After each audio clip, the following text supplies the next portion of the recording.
History tells us that powerful people come from powerful places.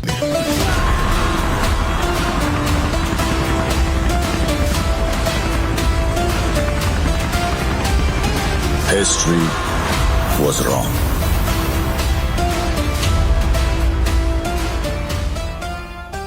Powerful people